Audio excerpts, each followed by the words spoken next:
오늘 우리에게 주시는 하나님의 말씀은 신명기 1장 2절에서 8절의 말씀입니다.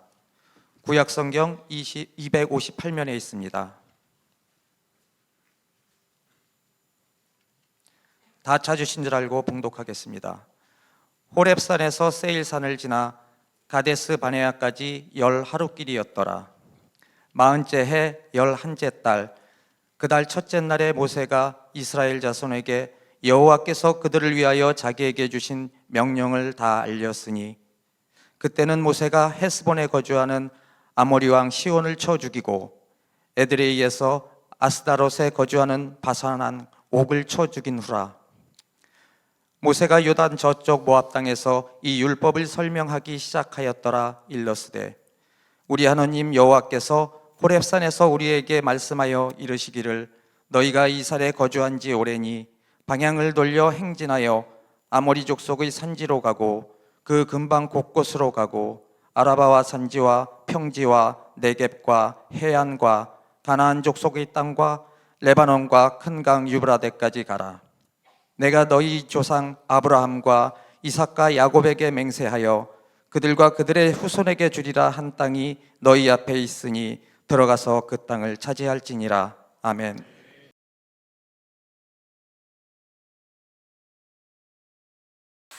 (2026년) 새해를 허락하신 하나님께 감사와 영광을 돌립니다. 아멘. 우리 앞뒤 좌분들과 서로 인사하십시다. 새해 복 많이 받으십시오. 당신이 서강교회 신임 새해 복 많이 받으십시오. 새해 복 많이 받으세요. 시그니처입니다. 우리가 하나님 앞에 드리는 모든 예배가 다 귀하고 소중하지만 새해 첫 주일에 드리는 예배는 특별합니다. 왜냐하면 오늘은 마무리의 예배가 아니라 출발의 예배이기 때문입니다. 아멘. 아멘. 출발하려면 가장 먼저 무엇이 있어야 할까요? 바로 목표입니다. 내가 어디로 갈 것인가, 무엇을 향할 것인가 라고 하는 목표입니다. 정해진 목표를 향해서 출발하는 것을 행진이라고 하고요, 아무런 목표 없이 출발하는 것을 방황이라고 하는데, 우리 서강교회는 방황하는 공동체가 아니라 행진하는 공동체가 되어야 할 줄로 믿습니다. 아멘. 새해 우리 모두는 바로 내가 서강교회의 시그니처가 되겠다는 목표를 향해서 출발을 했는데, 이 시그니처가 무엇입니까? 다른 것과 구별되게 만드는 대표적이고 고유한 정체성입니다. 예를 들면 삼성 스마트폰을 대표하는 모델, 애플 아이폰을 대표하는 모델이 삼성의 시그니처이고 애플의 시그니처가 되는 것이지요. 기업만 이렇게 시그니처가 있는 것은 아닙니다. 우리가 운영하고 있는 이디야 카페도 시그니처가 있고요, 각 브랜드마다 자신만의 시그니처가 있듯이 우리 서강교회도 시그니처가 있을 필요가 있습니다. 그래서 2026년에는 바로 내가 서강교회를 대표하는 찬양대원, 교사, 권찰, 집사, 부서장, 목자가 되어 아멘. 하나님의 귀한 용사가 되어지기를 주 예수 그리스도 이름으로 축원합니다. 아멘. 여러분, 우리가 시그니처가 된다라고 하는 것은 나의 능력을 자랑하거나 남보다 돋보이겠다는 것이 아닙니다. 시그니처의 어원은 서명입니다. 서명은 곧 책임과 소유를 의미하는 것이죠. 하나님께서 여러분의 인생에 너는 내 것이다, 너는 내 것이다 서명하셨다면 여러분의 삶은 하나님의 책임 아래 있는 하나님의 작품이 되어지는 것입니다. 아멘. 그 서명의 흔적이 바로 우리가 가져야 할 시그니처인 것이죠. 그러기에 시그니처는 단순히 유명하거나 돋보이는 것이 아닙니다. 시그니처의 본질은 대체 불가능한 독특함입니다. 하나님은요, 여러분 한 사람 한 사람을 세상에서 단 하나뿐인 서강교회의 시그니처로 디자인하셨습니다. 아멘. 남을 흉내내는 인생이 아니라 나를 향한 하나님의 계획을 완성하는 것, 그것이 바로 시그니처의 삶인 것이지요. 아멘. 그렇다면 질문이 하나 생깁니다. 어떤 사람이 시그니처가 될 수 있을 것인가? 저는 오늘 본문을 통해서 그에 대한 해답을 찾으려고 합니다. 오늘 읽은 본문은 이스라엘의 새로운 공동체가 새로운 출발을 앞둔 상황에서 시작을 하고 있는데, 이 새로운 공동체는 모세와 함께 이집트를 탈출했던 출애굽 1세대들이 아니고 2세대들입니다. 그렇다면 이들의 부모 세대 1세대는 다 어디에 있는 겁니까? 광야에서 다 죽었습니다. 자, 그래서 모세는 지금 새로운 2세대에게 외치고 있는 겁니다. 너희들 잘 들어야 돼. 너희들은 부모 세대가 아니야. 너희들은 새로운 세대야. 너희들은 새로운 목표와 과제가 있어. 너희 부모처럼 생각하고 행동해서는 안 돼. 너희는 이스라엘의 시그니처가 되어야 되는 거야. 아멘. 2026년 새로운 출발하는 이 시간, 어떤 사람이 시그니처가 될 수 있는지, 시그니처의 자격에 대해서 말씀을 전하려고 하는데, 하나님의 음성을 듣는 귀한 시간이 되어지기를 예수님 이름으로 축원합니다. 아멘. 시그니처의 자격은 무엇일까요? 몇 가지로 나눠 생각해 보려고 하는데, 하나는 기본에 충실해야 된다라고 하는 것입니다. 아멘. 본문 2절에 보니까요, 호렙산에서 세일산을 지나 가데스 바네아까지 10하루길이었더라. 하나님께서 모세와 이스라엘 백성들에 주신 목표는 다른 것이 아니었어요. 바로 젖과 꿀이 흐르는 땅 가나안이었습니다. 그런데 호렙산, 즉 시내산에서 가나안 땅 바로 앞인 가데스 바네아까지는 걸어서 10하루면 갈 수 있는데, 본문 3절에 보면 이렇게 이야기를 합니다. 40째 11째 달 그달 첫째 날에. 무슨 얘기인지 들으셨습니까? 지금 이스라엘 자손은 출애굽 2세대로 출애굽한 후 40년 11개월 첫날에 서 있다라고 하는 겁니다. 무슨 뜻입니까? 10하루면 충분히 갈 수 있는 길을 불순종으로 인해서 40년이 걸렸다라고 하는 말입니다. 이에 모세는 새로운 세대에게 11일과 40년을 아주 또렷하게 언급을 하고 있습니다. 이유가 뭘까요? 11이면 올 이곳에 40년이나 걸려서 올 수밖에 없었던 원인을, 왜 그렇게 됐는지를 분명히 알아야 한다라고 하는 것입니다. 하나님이 가라는 대로 갔으면 11이면 좋겠습니다. 그런데 하나님이 제시하는 그 길을 거절하고 내 생각을 따라갔더니 40년이 걸린 겁니다. 여기서 우리는 분명히 정리해야 합니다. 성경이 말하고 있는 기본이 뭔가? 성경이 말하는 기본이란 하나님 말씀을 신뢰하고 하나님이 가라고 하신 길을 그대로 가는 것입니다. 아멘. 이것은 어쩌면 가장 단순한 길이지만 동시에 가장 빠른 길이기도 하고 가장 안전한 길이기도 합니다. 아멘. AI가 아무리 발전하고 슈퍼 울트라 AI가 등장해도 변하지 않는 진리가 있습니다. 하나님의 말씀이라고 하는 기본 내비게이션을 따르면 10일이면 충분했던 길이 불순종과 자기 생각이라는 우회로를 선택했을 때 40년이나 방황을 했습니다. 혁신이라고 하는 것은 복잡한 기술이 아니라 말씀에 순종하는 단순한 기본기에서 시작되어집니다. 아멘. 그래서 시편 1편 6절은 분명하게 말씀하고 있습니다. 무릇 의인들의 길은 여호와께서 인정하시나 악인들의 길은 망하리로다. 아멘. 애플의 창시자 스티브 잡스가 세상에 처음 스마트폰이라고 하는 것을 꺼내놓았을 때 많은 사람들이 충격을 받았습니다. 과거에는 전화하고 문자 보내는 것이 거의 다였는데 스마트폰으로 사진도 찍고 음악도 듣고 영화도 보고 돈도 붙이고 그야말로 혁신이었습니다. 그런데 아셔야 될 거 있습니다. 이 놀라운 혁신은 바로 기본에서 출발했다라고 하는 것을요. 아멘. 스티브 잡스가 이런 말을 남겼습니다. 단순함에 이르면 큰 문제를 해결할 수 있다.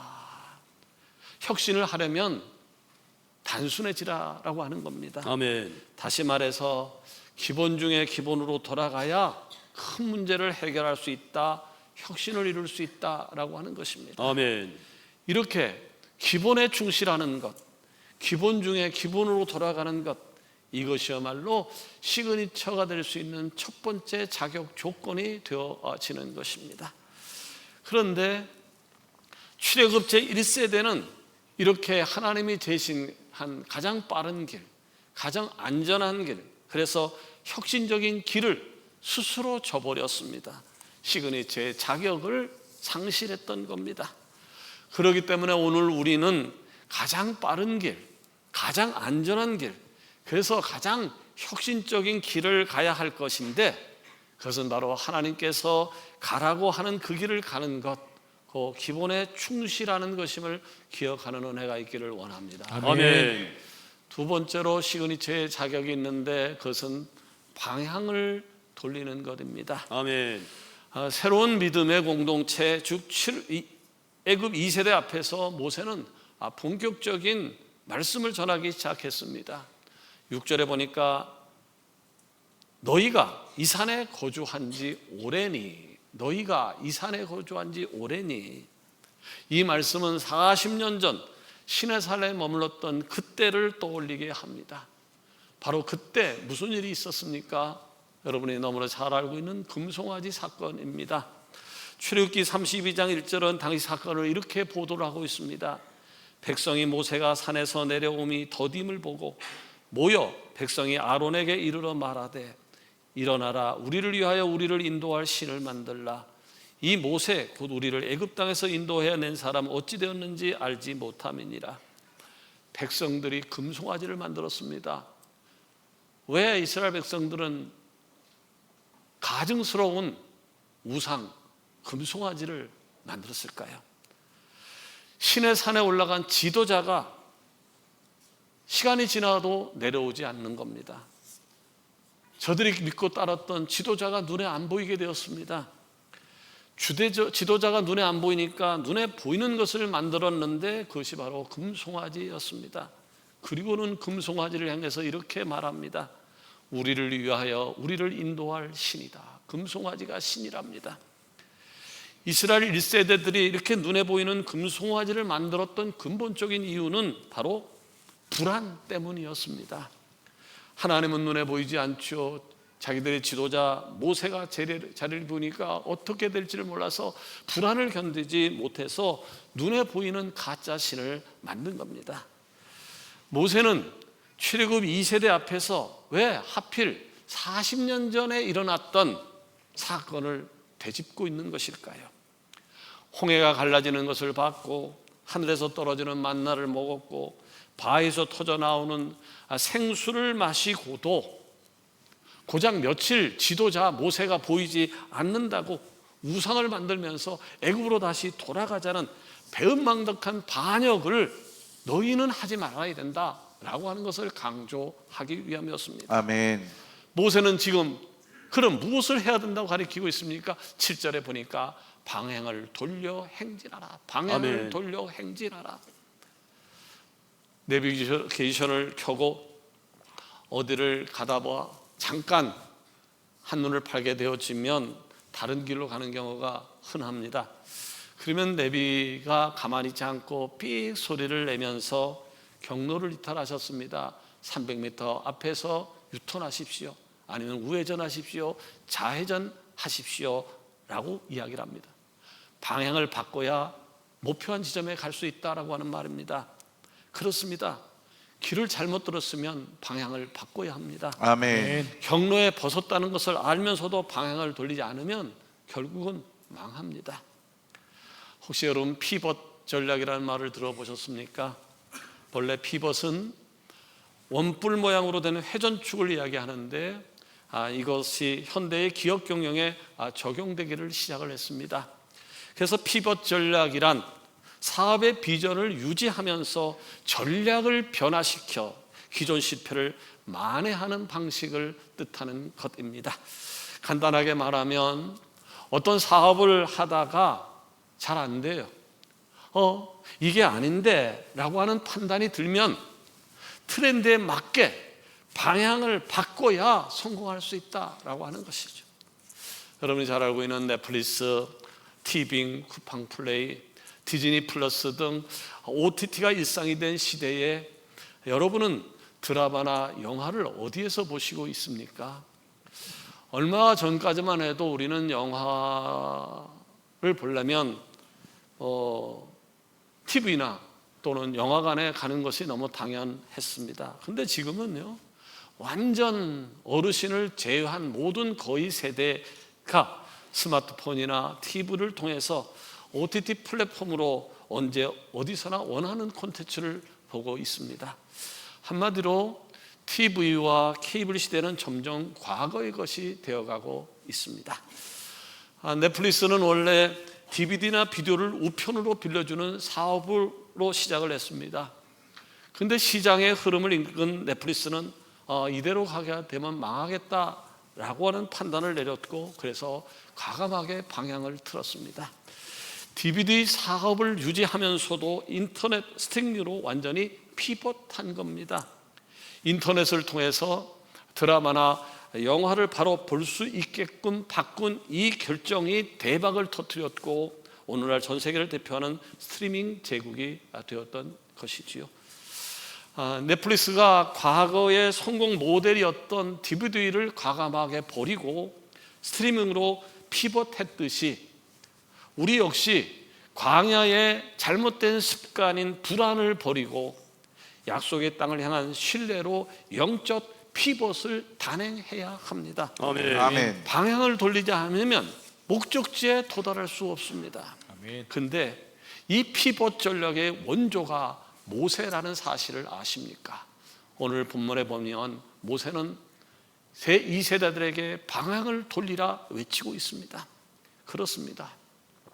여러분이 2026년 새해 가장 먼저 돌려야 할 방향은 바로 불안의 눈에서 신뢰의 눈으로의 피벗입니다.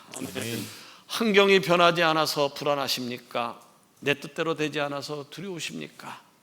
과거의 실패나 상처 혹은 광야 같은 현실에만 고정되어져 있던 시선을 과감히 돌려서 나의 시선을 거두어 하나님이 계신 가나안 쪽으로 몸을 트는 것, 그것이 바로 소강교회 시그니처가 가져야 할 자격임을 기억하는 은혜가 있기를 원합니다. 아멘. 아멘.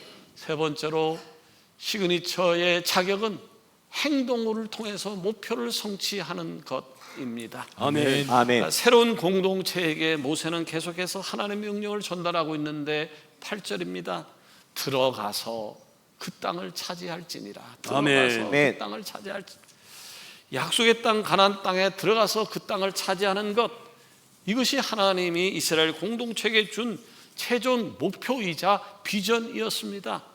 그런데 하나님이 주신 이 목표 앞에서 두 가지 행동이 나왔는데, 하나는 방황이었고 또 다른 하나는 진행이었습니다.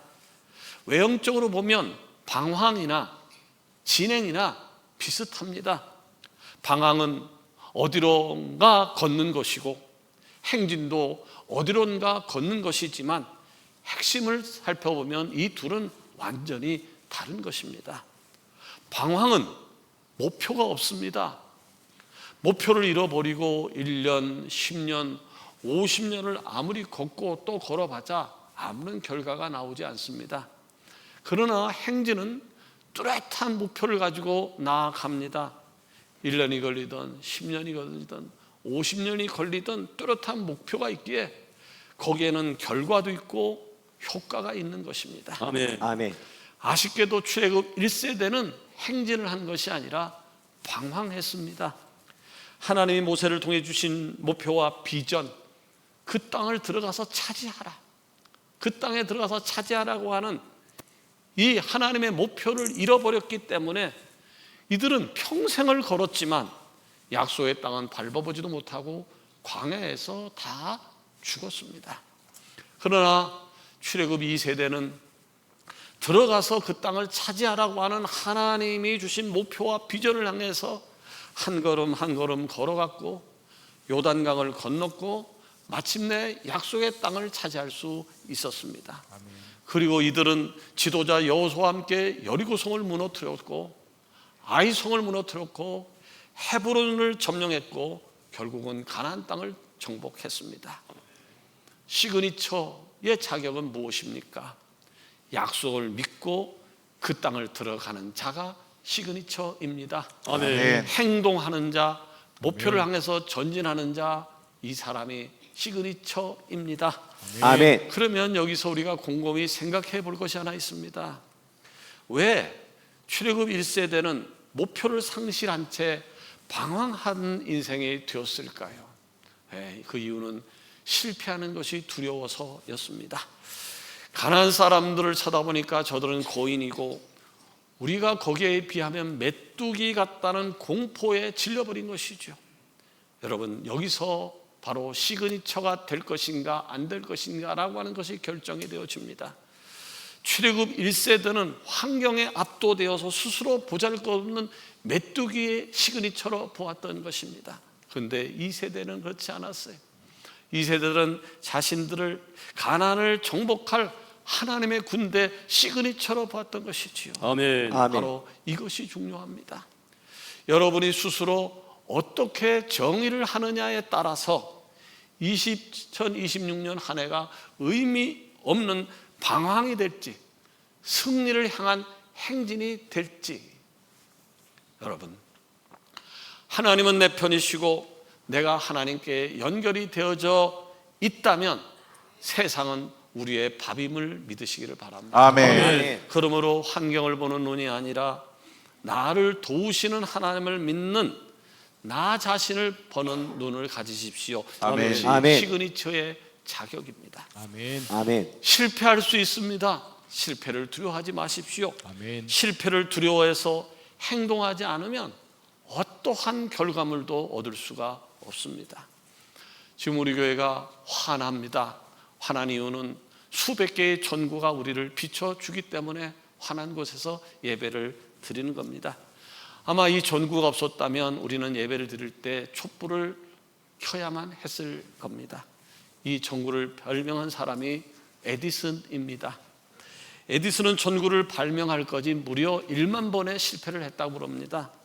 아무리 지독한 사람이라도 100번 정도 시도하다가 안 되면 다 포기했을 텐데 에디슨은 100번도 아니고 1000번도 아니고 10,000번이나 실패했으니 아마 얼마나 지독한 사람이었는가라고 하는 것을 짐작을 할 수 있습니다. 전구를 성공적으로 발명하고 나자 기자가 찾아와서 에디슨에게 물었습니다. 당신은 전구를 발명하기까지 성공에 이르기까지 10,000번을 실패했다고 했는데 그때마다 어떤 마음이 들었습니까? 그때 에디슨은 이렇게 대답을 했습니다. 나는 1만 번 실패한 것이 아니라 잘 되지 않는 1만 가지의 방법을 발견했을 뿐입니다. 그러면서 세상에서 가장 유명한 말을 남기죠. 실패는 성공의 어머니다. 행동과 실행에 앞서서 시뮬레이션 하면서 깊이 생각하는 것 필요한 일입니다. 그렇게 되면 당연히 실패의 확률을 줄일 수 있기 때문이지요. 그러나 생각만 한다고 해서 달라지지 않습니다. 생각한 다음에는 반드시 행동으로 옮겨야 합니다. 실행할 줄 알아야 합니다. 아멘. 아멘. 아무것도 하지 않으면 아무 일도 일어나지 않습니다. 아무것도 하지 않으면 아무 일도 일어나지 않습니다. 이렇게 행동으로 목표를 성취하는 것, 바로 이것이 시그니처의 자격인데 2026년 우리 행동함으로 목표를 성취하는 시그니처가 되어지기를 축원합니다. 아멘. 말씀을 맺습니다. 2026년 새해 하나님은 우리에게 분명한 목표를 허락해 주셨습니다. 내가 서강교회의 시그니처가 되라. 내가 기관의 시그니처가 되라. 아멘. 아멘. 내가 부서의 시그니처가 되라. 아멘. 내가 섬김의 시그니처가 되라. 아멘. 아멘. 기본에 충실하고 필요할 때 방향을 돌리고 마침내 행동으로 약속의 땅을 차지하는 서강교회의 시그니처가 다 되어주시기를 살아 역사하시는 예수님의 이름으로 축원합니다. 아멘. 기도하십시다.